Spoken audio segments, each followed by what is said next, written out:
We need to take all of the controversial social justice issues, which people like Senator Hashmi have made a living off of, and get those out of the classrooms and make sure that we prepare students to be wise enough to make their own judgment as they interact with their own parents and their own families, and that the values of those families are the values that are passed down to the next generation, not that they are indoctrinated by school officials who clearly have ideas that don't match up with where most Virginians are.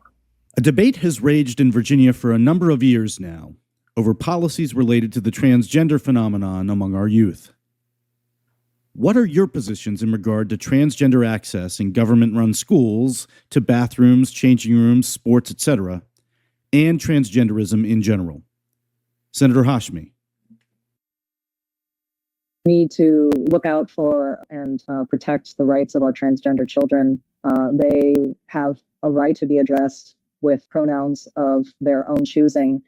Boys identifying as girls have the right to compete on the playing field where they feel that they belong.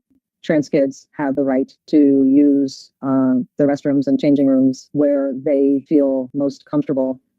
Last but not least, trans minors have the right to get the surgeries that they need so as to feel as though they're in the right body. To oppose the trans rights of children is to deny them their personhood, deny them their identity. Mr. Reid. Look, I'm the most open-minded person probably who's ever run for statewide office. But I will tell you, when it comes to young people, this is confusion. It is gender dysphoria. These young people deserve counseling that will help them feel comfortable in their own body.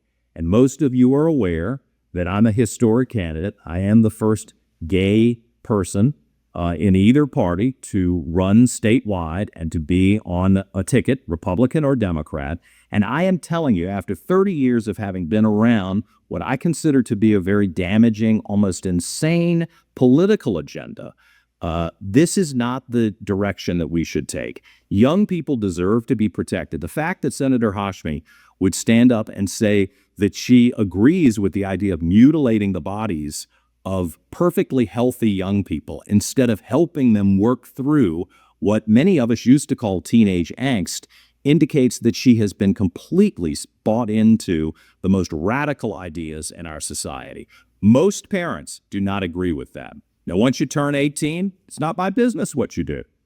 I don't need to be in your bedroom. I don't need to be associated with the decisions that you're going to make, even if they're important. But we have an obligation to protect young people from making dramatic decisions that a reasonable person would conclude they would regret in the next few years. And I will stand up for young people. I'll stand up for parents.